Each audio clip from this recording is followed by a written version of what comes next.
আল্লাহ রাব্বুল আলামিন ইসলাম ধর্মে প্রতিটি মানুষকে প্রতিটি মানুষের অধিকারের ব্যাপারে ন্যায্যতা দান করেছেন, ইনসাফ প্রতিষ্ঠা করেছেন। আমাদের মধ্যে আমাদের দেশে সহ বিভিন্ন পাশ্চাত্য কালচারগুলোতে দেখা যায় নারীবাদী বলে একটা সংগঠন আছে। নারীবাদী তারা অনেক সময় গলা উঁচু করে কিছু মুখরোচক শব্দ আমাদের মা বোনদেরকে উদ্দেশ্য করে বলে থাকে যে নারীর সম অধিকার চাই। তাদের উদ্দেশ্য হচ্ছে বা তাদের ভাষ্য হচ্ছে ইসলাম নারীদেরকে সম অধিকার দেয় না, ইসলাম ধর্মে নারীদেরকে ঠকানো হচ্ছে। নাউজুবিল্লাহ। সেই সুবাদে তারা বিভিন্ন দেশে বিভিন্ন মুখরোচক শব্দে বলে যে আমরা নারীদের সম অধিকার চাই, অথচ ইসলাম আসার পূর্বে এই পৃথিবীতে নারীদেরকে এই পৃথিবীর বুকে খুবই তুচ্ছ তাচ্ছিল্য করা হতো। এমনকি ইসলাম ধর্ম আসার পরেও বিভিন্ন ধর্মে নারীদেরকে হেয় প্রতিপন্ন করা, নারীদের অমর্যাদা দেওয়া, নারীদের অধিকার খর্ব করার ব্যাপারে তারা খুব বিভিন্নভাবে তারা এরকম আইন পাশ করেছিল। শুধুমাত্র সারা ওয়ার্ল্ডের মধ্যে বুক ফুলিয়ে ইসলামই একমাত্র বলতে পারে যে ইসলাম ধর্ম নারীদেরকে ন্যায্য অধিকার দান করেছে। সুবহানাল্লাহ। সম অধিকার আর ন্যায্য অধিকার দুই কথা। সম অধিকার মানে হচ্ছে সমান সমান বর্তানো, কিন্তু একটা বিষয় আমাদের লক্ষ্য রাখা উচিত, সবসময় সমান অধিকার সকলের জন্য ইনসাফ বয়ে আনে না। উদাহরণস্বরূপ আপনার ছেলে, বড় একটা ছেলে আছে, একটা ছোট্ট মেয়ে আছে। বড় ছেলেটার জ্বর আসছে, জ্বর লাগছে, আপনি ওষুধ আনছেন তার জন্য প্রায় 500 টাকার ওষুধ কিনে আনলেন। এখন তাকে রাতের বেলা ওষুধ খাওয়াইলেন বড় ছেলেটাকে, এবং এখন কি বলবেন যে মা তুমিও একটা ওষুধ খাও? মেয়ে সুস্থ, ছেলেকে ওষুধ খাওয়াচ্ছেন, এখন চিন্তা করলেন যে ছেলের জন্য 500 টাকার ওষুধ কিনছি, মেয়ের জন্য তো কিছু করা দরকার, তো মেয়েকেও একটা ট্যাবলেট খাওয়াই দিই নাকি? এটা হচ্ছে সমান অধিকার, কিন্তু এই ক্ষেত্রে সমান অধিকারটা তার উপর জুলুম। তার এখন সে অসুস্থ না। একই কথা যদি বলি, একটা ছেলে ছোট, একটা মেয়ে বড়, তো ছেলের জন্য যে পোশাকটা কিনে আনা হবে, মেয়ের জন্য কি একই দামের একই পোশাক কিনলে এই মেয়েটা পড়তে পারবে? এটাকে বলা হয় সম অধিকার। সম অধিকার কখনো কখনো সন্তানদের মধ্যে সমতা, ইনসাফ প্রতিষ্ঠা করতে পারে না। এটা সম্ভব না, এটা কখনোই সম্ভব না। রব্বে কারীম নারী এবং পুরুষকে সৃষ্টির ক্ষেত্রে ভেদাভেদ করেছেন, তারতম্য সৃষ্টি করেছেন। জন্মগতভাবেই আল্লাহ তাআলা তাদেরকে ক্রমজল, তাদের জিন বিভিন্নভাবে আলাদা করে দিয়েছেন, যার কারণে নারীর জন্য যে জিনিসটা নির্ধারণ করা আছে পুরুষের জন্য সেই জিনিসটা নির্ধারণ করাটা এটা হবে না, জুলুম হয়ে যাবে। এই জন্য ইসলাম ধর্ম এত সুন্দর একটি ধর্ম, কার জন্য কতটুকু কি প্রয়োজন এটা নির্ধারণ করে দিছে। স্বাভাবিক দৃষ্টিকোণ থেকে দেখলে মনে হয় উত্তরাধিকারী সম্পত্তির ক্ষেত্রে পুরুষ পাবে 2 ভাগ, নারী পাবে 1 ভাগ, এরকম কিছু জুলুম মনে হচ্ছে বাহ্যিক দৃষ্টিকোণ থেকে, কিন্তু আল্লাহি আল্লাহর বিধান এতটাই চমৎকৃত, এতটাই আকর্ষিত যে আল্লাহ রাব্বুল আলামিন অবশ্যই নারীদেরকে এক্ষেত্রেও শ্রেষ্ঠত্ব দান করেছেন, বরং অগ্রাধিকার দান করেছেন। আজকের কিঞ্চিত আলোচনায় ইনশাআল্লাহ এগুলো তুলে ধরব। ইসলাম ধর্ম প্রতিষ্ঠার আগে, ইসলাম ধর্ম পৃথিবীতে আসার আগে পৃথিবীর বুকে বুকে বিভিন্ন অঞ্চলে, বিভিন্ন দেশে নারীরা নির্যাতিত ছিল, নিপীড়িত ছিল, অবহেলিত ছিল। আমরা যদি হিন্দু ধর্ম দেখি, হিন্দু ধর্মের বিভিন্ন পুস্তিকার মধ্যে লেখা আছে যে নারীরা হচ্ছে, তারা সম্পত্তি থেকে তারা বঞ্চিত হবে। নারীদের আবার কিসের সম্পত্তি? হিন্দু ধর্মে নারীদের কোনো সম্পত্তি নাই। বাবা মা মারা গেলে নারীরা সম্পত্তি পায় না। শুধু এখানেই শেষ না, একটা নারীকে বঞ্চিত করার জন্য হিন্দু ধর্মের বিভিন্ন প্রয়োগ, বিভিন্নভাবে আইন কানুন তারা লিপিবদ্ধ করছে। আপনারা জানেন কি না, সতীদাহ প্রথা নামে একটা প্রথা ছিল হিন্দু ধর্মে। শব্দটা কি?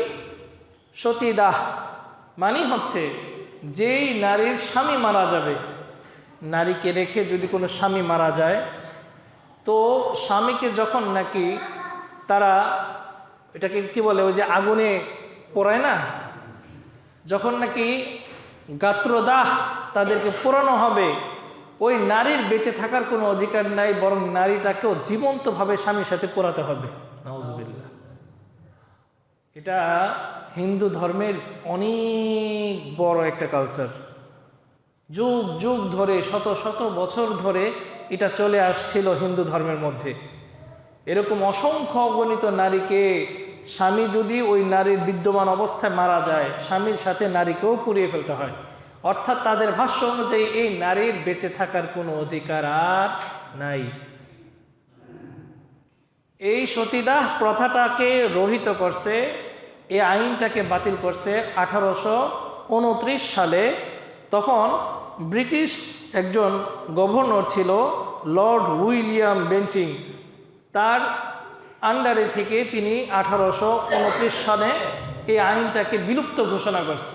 আপনারা শুনলে অবাক হবেন, এই আইনটা বিলুপ্ত করার পরেও কিছু কিছু গৌর হিন্দু, কিছু কিছু একদম গাঢ় হিন্দু যারা ছিল, অর্থাৎ হিন্দু ধর্মের মধ্যে খুব উগ্র যারা ছিল, তারা এই আইনটাকে বিলুপ্ত করার কারণে ভারতে অনেক বিভিন্ন আদালতে তারা লড়ছে যে না, এই আইন বিলুপ্ত করা যাবে না, বরং এই আইনই বহাল থাকবে, স্বামী যদি মারা যায় স্ত্রীকেও মরতে হবে। নাউজুবিল্লাহ।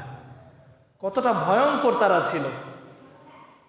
এমনকি এখনো পর্যন্ত হিন্দু ধর্মের একটা রীতিনীতি হচ্ছে, স্বামী যদি মারা যায়, বিধবার আর কোনো জায়গায় বিয়ে করার অধিকার থাকবে না।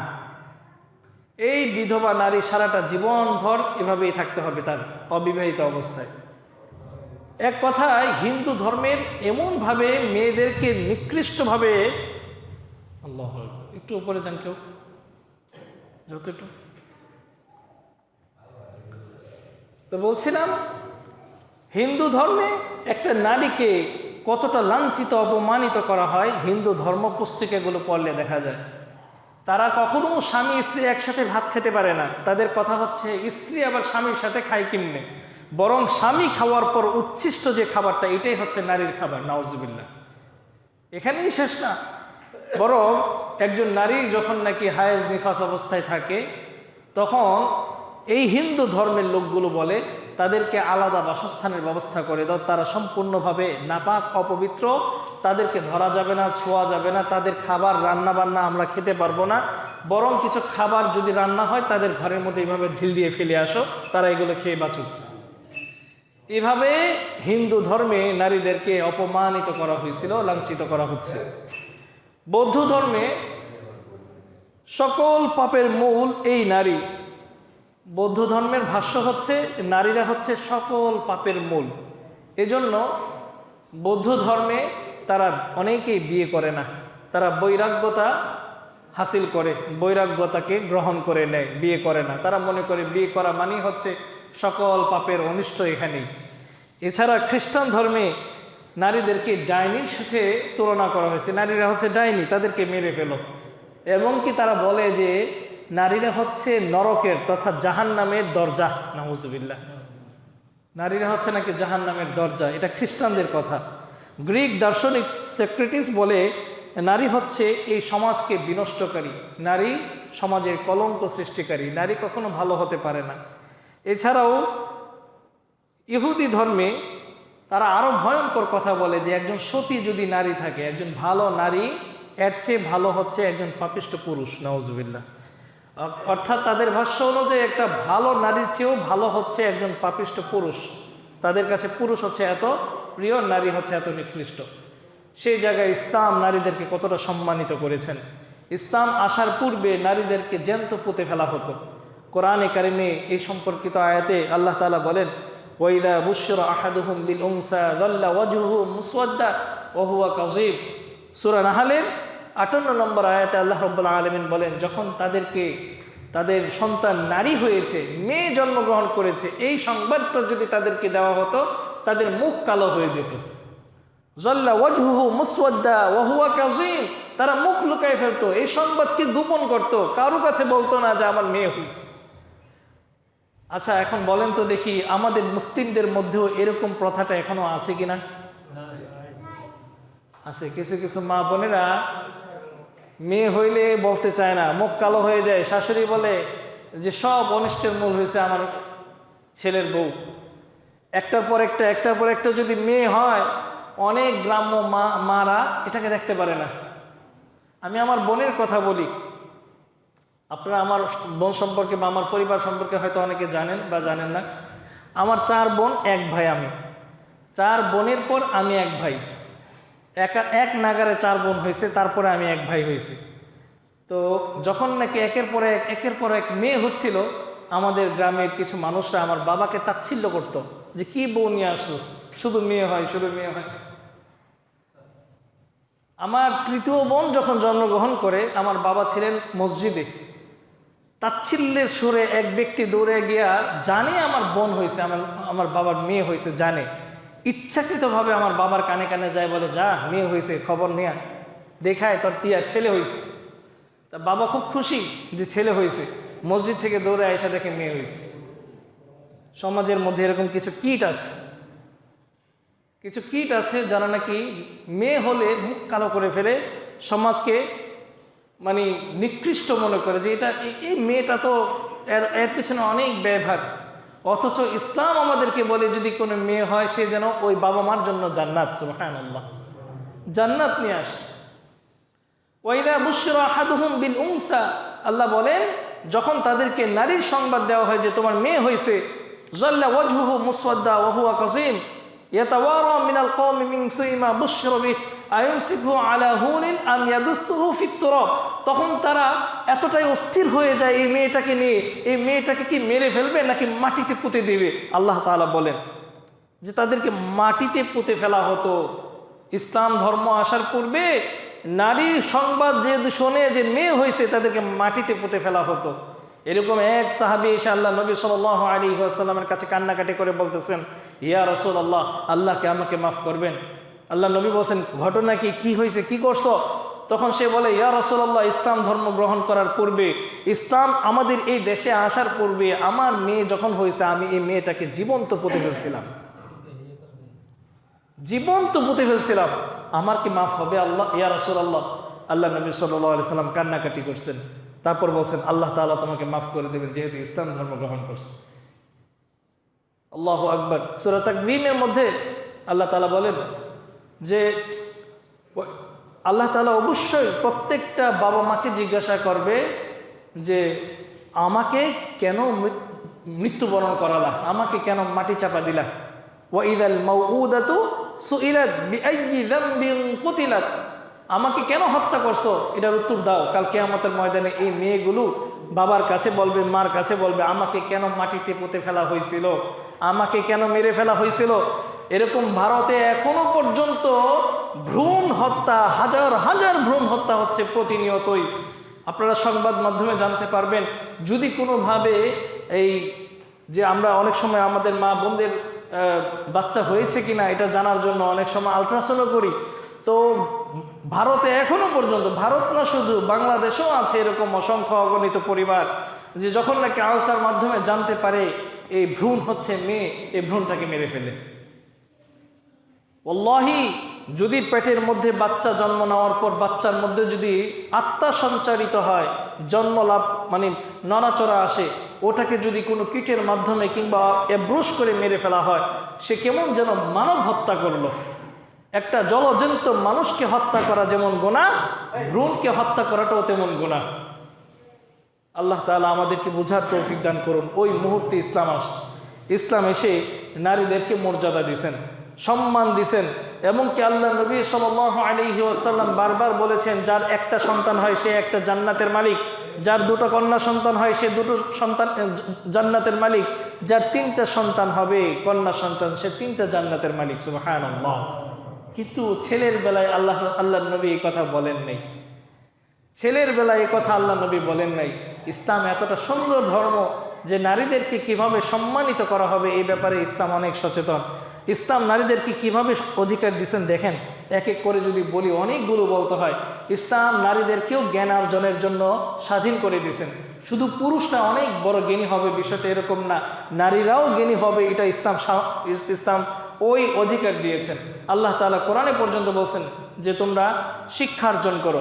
আল্লাহ নবী সাল্লাল্লাহু আলাইহি সাল্লাম এটাকে ফরজ করে দিয়েছেন, তলাবুল ইলমি ফারিদাতুন আলা কুল্লি মুসলিম, প্রতিটি মুসলমান নর এবং নারীর জন্য ইলমে দ্বীন শিক্ষা করা ফরজ। এটা বলে নাই যে শুধু পুরুষরা আলেম হবে নারীরা আলেম হতে পারবে না, শুধু পুরুষরা জ্ঞানী হবে নারীরা জ্ঞানী হতে পারবে না। বরং আমরা বর্তমানে যারা আলেম উলামারা আছি, যারা নাকি ধার্মিক পরিবারে আছি, আমরা আমাদের মা বোনদের চিকিৎসার জন্য অধিকাংশ নারী ডাক্তারের শরণাপন্ন হই। আমার স্ত্রী, আমার মা বোনরা যখন নাকি গর্ভধারণ করবে, প্রসব বেদনায় যখন নাকি হসপিটালে আমরা ভর্তি করাই, তখন কি খুঁজি? নারী কোনো গাইনি বিশেষজ্ঞ আছে কিনা, নারী কোনো সার্জন আছে কিনা। তারা যেন আমার মা বোনদেরকে কি করে, এরকম প্রসব বেদনার জন্য তারাই যেন এই ওটিতে নিয়ে যায়, অপারেশন থিয়েটারে নিয়ে যায়, তারাই যেন অপারেশন করে। তা আমরাই নারী খুঁজি, কিন্তু দুঃখের সাথে বলতে হয় আমরা ওই ক্ষেত্রে অগ্রগামী না, যে আমার মেয়েটাকে একটু গাইনি বিশেষজ্ঞ বানাই, আমার মেয়েটাকে একটু ডাক্তার বানাই, আমার মেয়েটাকে একটু এই ক্ষেত্রে পারদর্শী বানাই। এই ব্যাপারে আমরা অসচেতন। কিন্তু ঠিকই আমার মেয়েটাকে, আমার স্ত্রীটাকে হসপিটালে ভর্তি করার জন্য নারী বিশেষজ্ঞ খুঁজি, ঠিক না? যে নারী ডাক্তার আছে কিনা। আরে নারী ডাক্তার কেমন হবে? আপনার নারীটাকেই তো আপনি ডাক্তার বানান নাই, কথা ঠিক না? আপনার মেয়েটাকে তো ডাক্তারে শিখান নাই। আমি ওই সমস্ত হুজুরদেরকে বলতেছি, যে সমস্ত হুজুররা অনেক সময় কঠোরতা আরোপ করে যে না শিক্ষা দেওয়া যাবে না, শিক্ষা দেওয়া যাবে না, অথচ আপনি হসপিটালে গেলে আগে নারী ডাক্তার খুঁজেন। ইসলাম নারীদেরকে শিক্ষার জন্য অগ্রাধিকার দিয়েছে, নারীরা অবশ্যই শিখবে, তবে শর্ত হচ্ছে পর্দার ভিতরে থেকে। ইসলাম নারীদেরকে জ্ঞানার্জনের অধিকার দিয়েছে, স্বাধীনতা দিয়েছে। আমরা জানি সবাই, আম্মা জান আয়েশা সিদ্দিকা রাদিয়াল্লাহু তাআলা আনহা ছিলেন সর্বশ্রেষ্ঠ, ওই এলাকার, ওই সময়ে, ওই যুগের সর্বশ্রেষ্ঠ একজন নারী, একজন পণ্ডিত। অনেক অসংখ্য অগণিত পুরুষরা পড়ে থাকতো আম্মা জান আয়েশা সিদ্দিকা রাদিয়াল্লাহু তাআলা আনহার কাছ থেকে একটা হাদিস শোনার জন্য। দুয়ারে সিরিয়াল ধরে থাকতো, সিরিয়াল, যে আমরা আম্মাজান আয়েশা সিদ্দিকা রাদিয়াল্লাহু তাআলা আনহার কাছ থেকে একটা হাদিস শুনতে আসছি। দূর দূরান্ত থেকে আসতো আম্মাজানের কাছে। তো আম্মাজান ইলমে দ্বীন শিখায় বুঝাই গেছেন যে নারীরাও পারে, নারীরা অবশ্যই জ্ঞানার্জন করবে, তাদেরকে বাধা দেয়া যাবে না। 2 নম্বর হচ্ছে নারীরাও স্বাবলম্বী হতে পারে। শুধু পুরুষরাই চাকরি বাকরি করবে, ইনকাম সোর্স তাদেরই হবে, কোনো নারী ইনকাম করতে পারবে না, এই কথা ইসলাম বলে নাই তো। এই কথার সবচেয়ে বড় প্রমাণ হচ্ছে আল্লাহ নবী সাল্লাল্লাহু আলাইহি ওয়াসাল্লামের সর্বপ্রথম স্ত্রী হযরত খাদিজাতুল কুবরা রাদিয়াল্লাহু তাআলা আনহা। তিনি ছিলেন তৎকালীন সময়ে মক্কার মধ্যে সম্ভ্রান্ত পরিবারের একজন ব্যবসায়ী। এমনকি ওই এলাকার ব্যবসায়িকদের লিডার ছিলেন এই খাদিজাতুল কুবরা রাদিয়াল্লাহু তাআলা আনহা। তার ব্যবসায় অনেক সুনাম সুখ্যাতি হয়েছিল মক্কা নগরে এবং তার আশেপাশের দেশগুলোতে। তার এই ব্যবসাকে পরিচালনা করতেন স্বয়ং আল্লাহ নবী সাল্লাল্লাহু আলাইহি ওয়াসাল্লাম। তিনি ছিলেন ব্যবসায়িক মহিলা, তার ব্যবসা দূর দূরান্ত পর্যন্ত ছড়িয়ে গেছে। এটাই প্রমাণ করে যে আল্লাহ নবী সাল্লাল্লাহু আলাইহি ওয়াসাল্লামের জীবদ্দশায় তিনি কখনো ব্যবসায়িককে কিংবা কোনো নারী স্বাবলম্বী হওয়া থেকে তাকে অনুৎসাহিত আল্লাহ নবী করেন নাই, বরং আরও উৎসাহ দিয়েছিলেন। আরও একটা বড় প্রমাণ হচ্ছে জয়নাব বিনতে মাবিয়া রাদিয়াল্লাহু তাআলা আনহা। তিনি ছিলেন হযরত আব্দুল্লাহ ইবনে মাসউদ রাদিয়াল্লাহু তাআলা আনহুর স্ত্রী। আব্দুল্লাহ ইবনে মাসউদ পুরুষ হওয়া সত্ত্বেও তার কিছু সময়ের জন্য তিনি ইনকাম করতে পারতেন না। হয়তো কিছু মাস কিংবা কিছু বছর এরকম কাটছে যে তার কোনো চাকরি বাকরি ছিল না। তিনি সম্পূর্ণ নির্ভরশীল ছিলেন তার স্ত্রী জয়নাবের উপর। হাদিসটা মনে রাখেন। জয়নাব হস্তশিল্পে পারদর্শী ছিলেন, নিজের হাতে কাজ করতেন, হয়তোবা কিছু পাতি বানাইতেন, রুমাল বানাইতেন, কিংবা হাত দিয়ে যে সমস্ত জিনিস বানানো যায় হস্তশিল্পে তিনি ছিলেন পারদর্শী। তো তার এই জিনিসগুলো বিক্রি করার পর বিক্রিলব্ধ যে টাকাটা, এই টাকাটা সন্তানদের ওপর, স্বামীর ওপর ব্যয় করতেন, পরিবারের ওপর ব্যয় করতেন। তার স্বামী তখন ইনকাম ছিল না তার স্বামীর। তো তিনি একদিন চিন্তা করলেন, আমার যত টাকা আমি ইনকাম করি প্রতি মাসে, এটা তো আপনাদের উপরে ব্যয় হয়ে যায়। সন্তানদের উপর ব্যয় হয়ে যায়, আপনার আব্দুল্লাহ ইবনে মাসউদের উপর ব্যয় হয়ে যায়। আমি আলাদাভাবে দান করার কোনো টাকা খুঁজে পাচ্ছি না, অথচ দানের ফজিলত সম্পর্কে আল্লাহ নবীর কাছ থেকে অনেক হাদিস শুনছি। এখন তিনি পেরেশান হয়ে গেছেন যে আমি কি তাহলে দান থেকে এরকম দূরে থাকবো, আমার কি তাহলে দানের যে সওয়াব এটা পাবো না। এটা নিয়ে তিনি স্বয়ং আল্লাহ নবী সাল্লাল্লাহু আলাইহি সাল্লামের দরবারে গেছেন। ইয়া রাসূলুল্লাহ, সমস্ত মানুষ দান করে, আমি দান করার মতো ওইরকম সামর্থ্য নাই, আমার স্বামী ইনকাম করতে পারে না, আমার ছেলে মেয়েও ছোট, আমি মাসে যে ইনকামটা করি এই ইনকামটা পরিবারের উপর শেষ হয়ে যায়, আমি আলাদাভাবে কোনো দান করতে পারতেছি না। ইয়া রাসূলুল্লাহ, আমি যে আমার পরিবারের উপর খরচ করি, আমার স্বামীকে যে আমি টাকা দিই, এই টাকা কি দানের অন্তর্ভুক্ত হবে কিনা, সাদাকার অন্তর্ভুক্ত হবে কিনা? আল্লাহ নবী সাল্লাল্লাহু আলাইহি ওয়াসাল্লাম অবশ্যই তাকে বলেছেন, হ্যাঁ, তুমি দুইটা সওয়াবের অধিকারী হবা। এক হচ্ছে তুমি তোমার পরিবারের জন্য খরচ করছো এই সওয়াব, আরেক হচ্ছে তোমার এই দানগুলোকে আল্লাহ তাআলা সাদাকা হিসেবে কবুল করছেন। সুবহানাল্লাহ। এই যে আল্লাহ নবীর কাছে গিয়ে বলছেন এই জায়নাব যে আমি ইনকাম করি, হাদিসে আছে তিনি ইনকাম যে করেন, এটা বুখারী শরীফের হাদিস। আল্লাহ নবী এই কথা শোনার পর তাকে ধমক দিয়েছেন এরকম যে না, নাউজুবিল্লাহ, তুমি ইনকাম করতে পারো না, তোমার স্বামী ইনকাম করবে, তুমি ছেড়ে দাও ইনকাম। এই কথা আল্লাহ নবী বলেন নাই, বরং তাকে আরো উৎসাহিত করছেন যে না, তোমার জন্য আরো 2 সওয়াব, তুমি ইনকাম যে করতেছো এগুলো যে তুমি ব্যয় করতেছো এটার জন্য তোমার 2টা সওয়াব। তার দ্বারা বোঝা যায় মেয়েরাও ইনকাম করতে পারবে, তবে অবশ্যই এটা শরীয়তের গণ্ডির ভিতরে থাকতে হবে। আপনি হস্তশিল্পে পারদর্শী হন, আপনি ঘরের মধ্যে সেলাই মেশিনের কাজ করেন, ইনকাম করেন, আপনি ঘরের মধ্যে মেয়েদের জন্য ব্যবসায়িক কোনো কিছু পণ্য নিয়ে আসেন, এগুলো আপনি সেল দেন, জায়েজ আছে। নারীদেরকে স্বাবলম্বী হতে ইসলাম নিষেধ করে নাই, অবশ্যই স্বাবলম্বী হতে হবে, এটা নারীদেরকে স্বাধীনতা দিয়েছে একমাত্র ইসলাম। 3 নাম্বার হচ্ছে নারীদেরকেও যোদ্ধা হতে তিনি উৎসাহিত করেছেন। শুধু পুরুষরাই যোদ্ধা হবেন, সৈনিক হবেন, বিষয়টা এরকম না। অনেক নারী সৈনিক আল্লাহ নবী সাল্লাল্লাহু আলাইহি ওয়াসাল্লামের জীবদ্দশায় যুদ্ধ করেছেন। হাদিসটা মনে হয় আমরা শুনি নাই, এরকম ঘটনা মনে হয় আমরা শুনি নাই। স্বয়ং হযরত নুসাইবা বিন কাব রাদিয়াল্লাহু তাআলা আনহা, নুসাইবা বিন কাব এমন একজন মহিয়সী নারী ছিলেন, তিনি হুনাইনের যুদ্ধ, খাইবারের যুদ্ধ, উহুদের যুদ্ধ, হুদাইবিয়ার যুদ্ধে অংশগ্রহণ করেছিলেন। সুবহানাল্লাহ। আল্লাহ নবী সাল্লাল্লাহু আলাইহি ওয়াসাল্লাম বলেন, যখন উহুদের যুদ্ধে মানুষের উপর হুমড়ি খেয়ে পড়তেছিল, কাফেররা যখন মুসলিমদের উপর আতর্কিত হামলা করতেছিল, এই সাহাবী নুসাইব বিন কাব তিনি একটা ঢাল তলোয়ার নিয়ে আমার চতুর্পাশে, আল্লাহ নবী বর্ণনা করেন, স্বয়ং আল্লাহ নবী বলেন, আমি যেখানেই তাকাই সেখানেই দেখে নুসাইবা আমার জন্য এইভাবে তীর ধনুক নিয়ে দাঁড়ায় আছে। সুবহানাল্লাহ। যেখান থেকে তীর আসে নুসাইবা আমার পাশে আইসা দাঁড়ায়, একবার ডানে একবার বামে, একবার ডানে একবার বামে। এই উহুদের যুদ্ধের পর তার খবর নিয়ে দেখলেন উহুদের যুদ্ধে এই নুসাইবা ইবনে কাব তিনি প্রায় 13টা আঘাত পান, ঘাড়ের মধ্যে এমন একটা মারাত্মক ধরনের আঘাত পান যে আঘাতটা সারতে তার 1 বছর সময় লাগছিল। আল্লাহ নবী সাল্লাল্লাহু আলাইহি ওয়াসাল্লাম তার জন্য দোয়া করেছিলেন, হে আল্লাহ, এই নুসাইবাকে, তার পরিবারকে আমার সাথে জান্নাতে রাখো। সুবহানাল্লাহ। এই সাহাবী মহিলা বলতেছেন, ইয়া রাসূলুল্লাহ, আমার জন্য এই দোয়াটাই যথেষ্ট, আর কিছু চাই না। আল্লাহ নবীর ইন্তেকালের পর, আবু বকরের ইন্তেকালের পর হযরত ওমর ফারুক রাদিয়াল্লাহু তাআলা আনহুর খেলাফতের সময় বাহির থেকে, বিদেশ থেকে একটা উপঢৌকন আসছে, এত দামি একটা রেশমি রুমাল আসছিল, এত সুন্দর রুমাল তখন মদিনার মানুষটা দেখে নাই।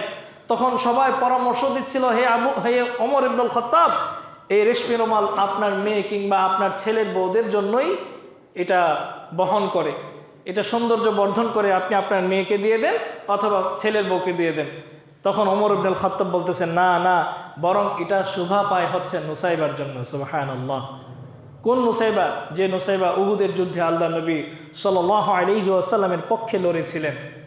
তার মানে বোঝা যায় মহিলারাও রণকৌশলে অভ্যস্ত হতে পারে, পর্দার আড়ালে থেকে তারাও নিজেদের আত্মরক্ষার জন্য কৌশল অবলম্বন করতে পারে। এটা নিষেধ করা হয় না ইসলামে, বরং উৎসাহিত করা হয়েছে, উৎসাহিত করা হয়েছে। আসলে বড় সমস্যা হচ্ছে আমরা ইসলাম সম্পর্কে জানি না, আমরা অজ্ঞ। 4 নম্বর হচ্ছে ইসলামে একটা মেয়েকেও স্বামী নির্বাচনের অধিকার দেওয়া হয়েছে। শুধু ছেলে যে পাত্রী নির্বাচন করবে বিষয়টা এরকম না, একটা মেয়েরও অধিকার আছে যে আমি একে বিয়ে করব না। বাবা মার এটা বোঝা উচিত, কোনো বাবা মার এটা জায়েজ নাই মেয়েটাকে এমন জায়গায় বিয়ে দেওয়া যে জায়গায় মেয়ে বিয়ে করতে রাজি না। কথা মাসালাটা বুঝছেন? কোনো বাবা মার এই অধিকার নাই যে আপনার মেয়েটাকে আপনি যেখানে ইচ্ছা সেখানে বিয়ে দিয়ে দিবেন।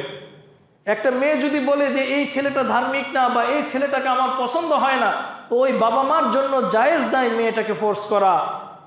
ওই বাবা মার জন্য জায়েজ নাই মেয়েটাকে বাধ্য করা যে এখানেই তোকে বিয়ে বসতে হবে, নয়তো বা তুই আমার মরামুখ দেখবি। বলেন এরকম? মরামুখ দেখবি যদি এখানে তুই বিয়ে না করিস। এই ফোর্স আপনাকে কে দিল? বাবা মা হয়েছেন বিধায় আপনি তার উপর জুলুম করতে পারেন না। একটা নারীকে সে অধিকার দেওয়া হয়েছে। দেনমোহরের অধিকারের ক্ষেত্রেও একজন নারীকে অধিকার দেওয়া হয়েছে যে তুমি কত টাকা দেনমোহর তুমি নিবা। সে যদি বলে 50, 1 লাখ, 2 লাখ, সে তার নিজের দেনমোহর নিজে ধার্য করতে পারে।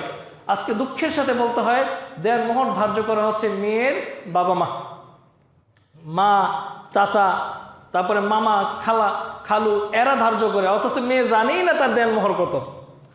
অনেক সাক্ষী আছে আমার কাছে যে মেয়ে যখন বিয়ে হয়, আলহামদুলিল্লাহ মেয়ের কাছে বিয়ের সময় প্রস্তাব পেশ করার সময় দেনমোহরের কথা বলা হয়। এর আগে মেয়ে নিজেও জানে না তার দেনমোহর কত, অথচ এটা মেয়ে নির্ধারণ করার কথা যে আমার দেনমোহর কত হবে। আমার মালিকানা তো আমার উপর, আমাকে বেচার অধিকার তো আমার বাবা মার নাই। আমার সতীত্বের একত্র মালিক আমি নিজে, অন্য কেউ আমাকে বিক্রি করার সুযোগ নাই। তাই দেনমোহর সম্পূর্ণ একটা নারীর হক। এই নারী সে নিজের অধিকার ব্যাপারে সে সচেতন, সে বলবে। 6 নম্বর হচ্ছে যে বিয়ের পর স্বামীর যেমন অধিকার থাকে একটা নারীকে তালাক প্রদানের, ঠিক তেমনিভাবে একটা নারীরও অধিকার থাকে স্বামীকে তালাক দেওয়ার। এটা কিভাবে?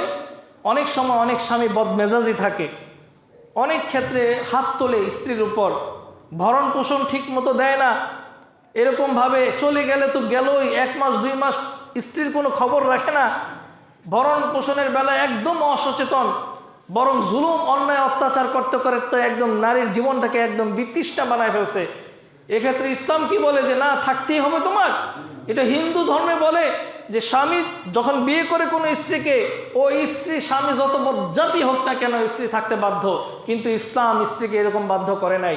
ইসলাম স্ত্রীকেও অধিকার দিয়েছে খোলা তালাকের।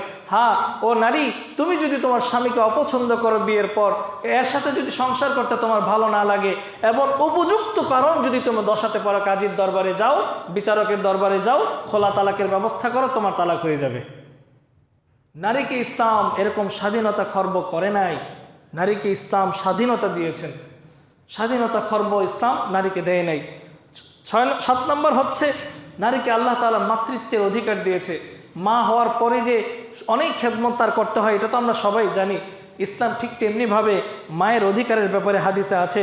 এক ব্যক্তি আল্লাহ নবী সাল্লাল্লাহু আলাইহি ওয়াসাল্লামের কাছে এসে বলতেছেন, ইয়া রাসূলুল্লাহ, আমি আমার বাবা মার উপর কাকে বেশি প্রাধান্য দিব? আমি আমার বাবা মার উপর কাকে বেশি অগ্রাধিকার দিব ভালোবাসার এবং তার ভরণ পোষণের? আল্লাহ নবী সাল্লাল্লাহু আলাইহি ওয়াসাল্লাম বলছেন, তোমার মার। ওই সাহাবী বলতেছেন তারপর? আল্লাহ নবী বলতেছেন তোমার মার। সাহাবী বলতেছেন তারপর? আল্লাহ নবী বলতেছেন তোমার মার। সাহাবী বলতেছেন তারপর? আল্লাহ নবী বলতেছেন তারপর তোমার বাবার। আল্লাহ নবী তিনবার মার কথা বলছেন। বাবার আগে মাকে দেখো, মাকে দেখো, মাকে দেখো। মার ব্যাপারে তুমি কোনো প্রকার শিথিলতা করা যাবে না, মাকে মাতৃত্বের অধিকার দিতে হবে। এজন্যই বলা হয় যে গায়ের চামড়া দিয়েও যদি মাকে জুতা বানায় দেওয়া হয়, মায়ের ঋণ কখনো শোধ হবে না। মায়ের দুধের ফোঁটার কোনো মূল্য হবে না যদি নিজের শরীরের চামড়া খুলেও মাকে জুতা বানায় দেওয়া হয়। 8 নম্বর হচ্ছে কোনো নারী যদি বিয়ের পরে উপার্জন করে, চাকরি বাকরি করে, এই মাসালাটা বুঝেন, অনেকের স্ত্রী মাশাআল্লাহ চাকরি করে। কোনো নারী যদি চাকরি বাকরি করে বিয়ের ওপর, তার উপার্জনের সক্ষমতা আছে, মাস শেষে মাশাআল্লাহ সে ভালো বেতন পায়, এই জন্য কোনো স্বামী এই কথা বলতে পারবে না তুমি তো বেতন পাওই, তোমার আর কি ভরণ পোষণ দেব, জায়েজই নাই। বরং ওই নারীও তার স্বামীর কাছ থেকে ভরণ পোষণ নিবে, চাই তার টাকা থাকুক বা না থাকুক। এমনকি দেনমোহরের টাকা যখন নাকি স্বামী তাকে দিবে, ওই দেনমোহরের টাকা থেকে স্বামী ওই স্ত্রী থেকে নিতে পারবে না। এটা তার একনিষ্ঠভাবে এই টাকা তার, এই সম্পত্তির মালিক সে। কোনো স্বামী এই ক্ষেত্রে হস্তক্ষেপ করতে পারবে না। বিয়ের পরও কোনো স্বামী এই কথা বলতে পারবে না তোমার টাকা আছে, তোমার আর ভরণ পোষণ দেওয়ার দরকার কি না। বরং ইসলাম বলতেছেন তোমাকে ভরণ পোষণ দিতেই হবে। তুমি স্বামী, তোমাকে ভরণ পোষণ দিতে হবে। নারী এখানে চাকরি করুক বা না করুক, ব্যবসা করুক বা না করুক, এটা তোমার দেখার বিষয় না। এই টাকার মালিক সম্পূর্ণ নারী। খুব সতর্ক, খুব সতর্ক। তাই নারী, আমাদের স্ত্রীও যদি কোনো প্রকার চাকরি বাকরি করে, ব্যবসা বাণিজ্য করে, পর্দার আড়ালে থেকে, ইসলামের গণ্ডির ভিতরে থেকে, তবুও তাকে কি করতে হবে? ভরণ পোষণ দিতে হবে। 9 নম্বর হচ্ছে নারীদের উত্তরাধিকার। সুবহানাল্লাহ, ইসলাম কত সুন্দরভাবে নারীদের উত্তরাধিকারটাকে বর্ণন করছেন যে স্বামী, একটা ছেলে 2 ভাগ, একটা মেয়ে পাবে 1 ভাগ। এটা কেন ধার্য করছে দেখেন মোহতারাম হাজিরিন, এই জিনিসটা অনেক নারীবাদীরা বোঝে না। আমার মা বোনেরা হয়তোবা বুদ্ধি প্রতিবন্ধী, হয়তোবা অজ্ঞ, নয়তোবা শয়তানের চালায় নড়তেছে। আসলে ইসলামটাকে যদি ভালো করে কেউ স্টাডি করে তাহলে বুঝবে আসলে ইসলাম নারীদেরকে যে অধিকার দিছে, বরং এটাকে অগ্রাধিকার দিছে। বরং রাস্তায় নামা উচিত ছিল একজন পুরুষের, যে আমাদেরকে অগ্রাধিকার দেওয়া হোক। কারণ ইসলামের নারীদেরকে যে সম্মান দিছে, একটা নারীর বিয়ের আগ পর্যন্ত তার সম্পূর্ণ ভরণ পোষণকে রেখে তার বাবা, তার ভাই, বাবা যদি ইন্তেকাল করে তার ভাই, একটা টাকাও পর্যন্ত নারী উপার্জন করার ওই অধিকার নাই যে তুমি বড় হয়েছে এবার তোমার নিজের টাকা নিজে ইনকাম করো। ইসলাম এটা বলে নাই। একটা নারীর বিয়ের আগ পর্যন্ত তার সম্পূর্ণ জিম্মাদারি তার বাবার উপর, বাবা যদি না থাকে তার বড় ভাইয়ের উপর। একটা নারীর ওই অধিকার নাই যে বলবে না যে তুমি যাও তোমার নিজের টাকা নিজে ইনকাম করো। বরং ইসলাম বলে একটা ছেলে যদি বালেগ হয়ে যায়, একটা ছেলে যদি বালেগ হয়ে যায়, তখন ওই ছেলেটাকে ভরণ পোষণ দেওয়ার অধিকার তখন আর বাবা মার নাই।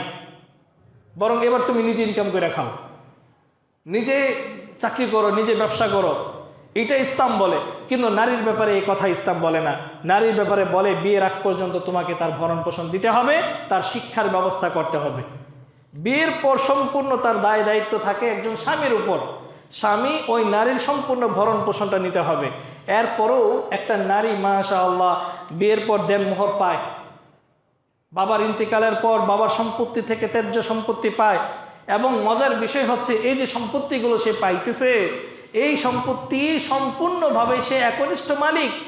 এই টাকা অন্যের উপর তার খরচ করার কোনো ওইরকম ফোর্স নাই যে তোমাকে এই টাকা অমুকের জন্য খরচ করতে হবে। বরং ছেলের দিকে যদি তাকাই, একটা ছেলে ইনকাম করার পরও ওই ছেলের ইনকাম থেকে বাবা মা প্রাপ্য, তার স্ত্রী প্রাপ্য, তার সন্তানরা প্রাপ্য, সে খরচ করতে বাধ্য। কিন্তু একটা নারী খরচ করতে বাধ্য না। বরং মজার বিষয় হচ্ছে ইসলাম নারীদেরকে যে অধিকার দিয়েছে, যে টাকা পয়সা দিয়েছে, মেরাসের সূত্রে যে উত্তরাধিকারী সম্পন্ন বন্টন করছে, সম্পূর্ণ টাকা একটা নারীর একদম সঞ্চয় হিসেবে থাকে। বরং পুরুষের বেলায় এই সঞ্চয়টা থাকে না। এই জন্যই ইসলাম পুরুষের বেলায় ডাবল, নারীর বেলায় 1 ভাগ। নারীর ব্যাপারে 1 অংশ, ছেলের ব্যাপারে 2 অংশ। কারণ আল্লাহ তাআলা ভালো করে জানেন এই ছেলের মাথার ওপর এরকম ভরণ পোষণের অধিকার, তাকে খরচ করতে হবে। এই জন্য তাকে আল্লাহ তাআলা টাকা বেশি দিচ্ছে, তার টাকা খরচ করতে হবে তো। কিন্তু একটা নারীকে যে টাকা দিয়েছে, এই টাকা তার খরচ করা লাগবে না, এটা তার কাছে গচ্ছিত। আল্লাহর কাছে তাকে বলতে হবে না যে তুমি এই টাকা খরচ করলে না কেন। আল্লাহ তাআলা বোঝার তৌফিক দান করুন। 10 নম্বর হচ্ছে পিতৃত্বের পরিচয়। একটা সময় যখন কন্যা সন্তান জন্মগ্রহণ করত, তো কন্যা সন্তানের সাথে তার বাবার নামটা লেখা হতো না। অথচ ইসলাম, সুবহানাল্লাহ, ইসলাম নারীদেরকে এমন সম্মানিত করেছে যে নারীর নামের শেষে বাবার নামটা একদম ওতপ্রোতভাবে জড়াই দিছে। কেমন? যেমন আয়েশা সিদ্দিকা রাদিয়াল্লাহু তাআলা আনহা। আয়েশা কার মেয়ে? আয়েশা বিনতে সিদ্দিক। আয়েশা হচ্ছে সিদ্দিক রাদিয়াল্লাহু তাআলা আনহুর মেয়ে। ফাতেমা বিনতে মুহাম্মদ, ফাতেমা কার মেয়ে? মুহাম্মদ সাল্লাল্লাহু আলাইহি সাল্লামের মেয়ে। এরকমভাবে নারীদেরকে পুরুষ বাবার সাথে সম্পৃক্ত করে সম্মানিত করছে ইসলাম। এছাড়া অন্য কোনো ধর্মে এই সম্মানটা দান করে নাই। সর্বশেষ 11 নম্বর, স্বামীর চারিত্রিক সার্টিফিকেট দিবে একজন নারী। সুবহানাল্লাহ। একটা স্বামী ভালো না মন্দ, আল্লাহ নবী সাল্লাল্লাহু আলাইহি সাল্লাম বলছেন এটার দায়িত্ব হচ্ছে একটা নারীর। আমার স্বামীটা ভালো নাকি আমার স্বামীটা চারিত্রিক দিক থেকে খারাপ, এটা নির্ধারণ করবেন তার স্ত্রী। সুবহানাল্লাহ। এই অগ্রাধিকারটা চ্যালেঞ্জ দিয়ে বলতে পারি অন্য কোনো ধর্মে এই অগ্রাধিকার, এই অধিকার নারীকে দেয় নাই।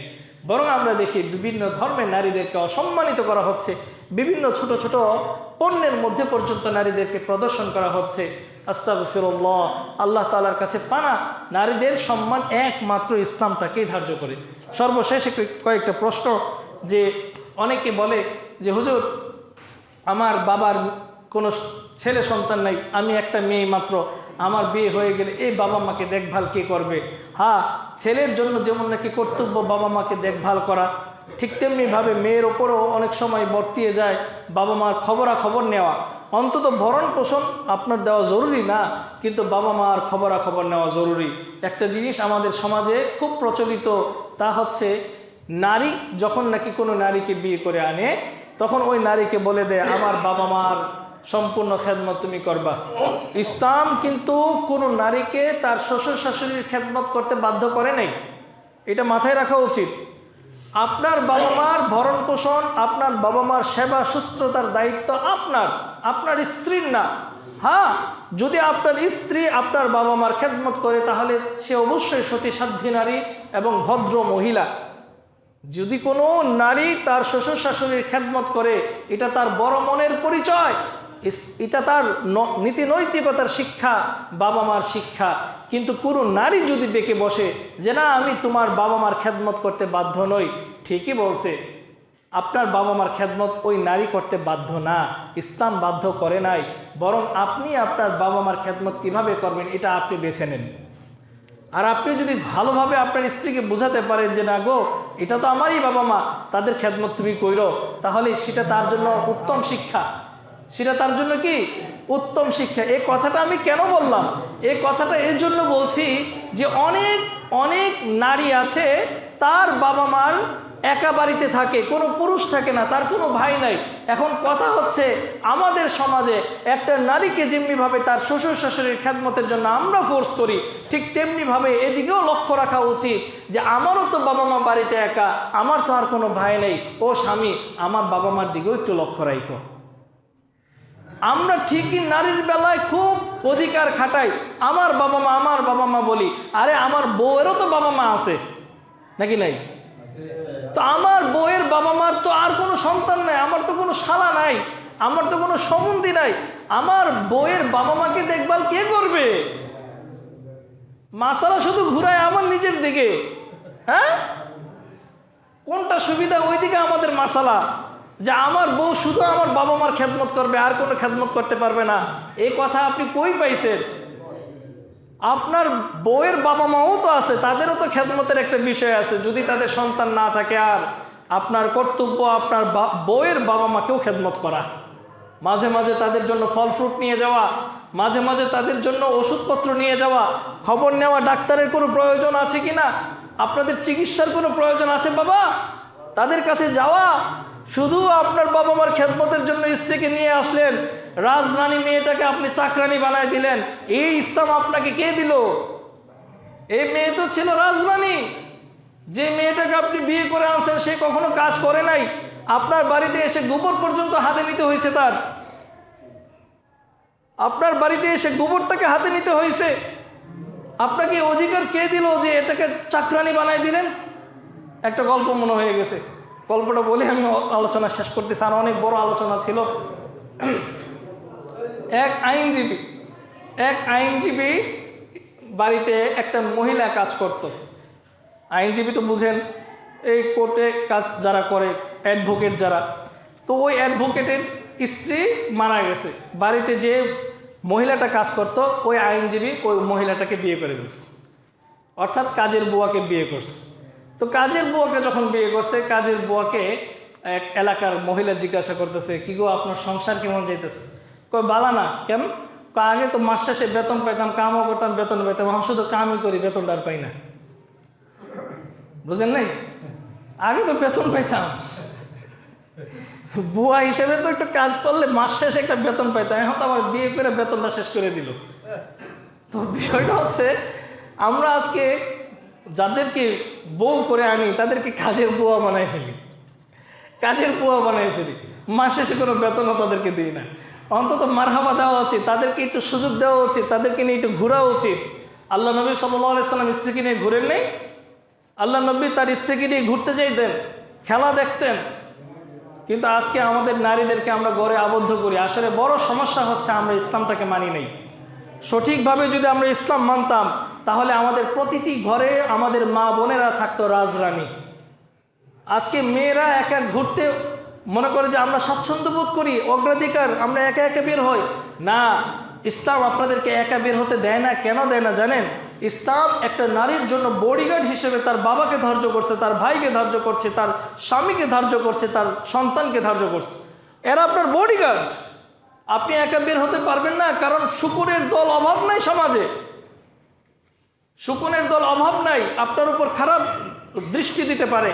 এই জন্য ইসলাম বলে আপনি যখন ঘর থেকে বের হবেন আপনি আপনার বডিগার্ড হিসেবে আপনার বাবাকে নেন, আপনার সন্তানকে নেন, আপনার স্বামীকে নেন, আপনার ভাইকে নেন। এটা আপনার বডিগার্ড, এটা আপনার অধিকার খর্ব না, বরং আরো প্রাউড ফিল করেন যে আমার বডিগার্ড নিয়ে আমি সামনে আগাচ্ছি। ঠিক কিনা? যে আমি আমার বডিগার্ড নিয়ে সামনে আগাচ্ছি। নারীরা অনেক সময়, নারীবাদীরা এটা বুঝে না, মনে করে আমি একা চলবো, আমি একা বের হবো, এটা আমার স্বাধীনতা। না, এটা স্বাধীনতা না, বরং এটা বোকামি। প্রত্যেকটা শিয়ালি চায় তার মুরগির স্বাধীনতা, প্রত্যেকটা শিয়ালি চায় মুরগির স্বাধীনতা। শিয়াল বলে, ও মুরগি, তোকে খাঁচার মধ্যে আবদ্ধ করছে, আহারে তোকে পরাধীন করছে, তুই স্বাধীনভাবে চলাফেরা কর।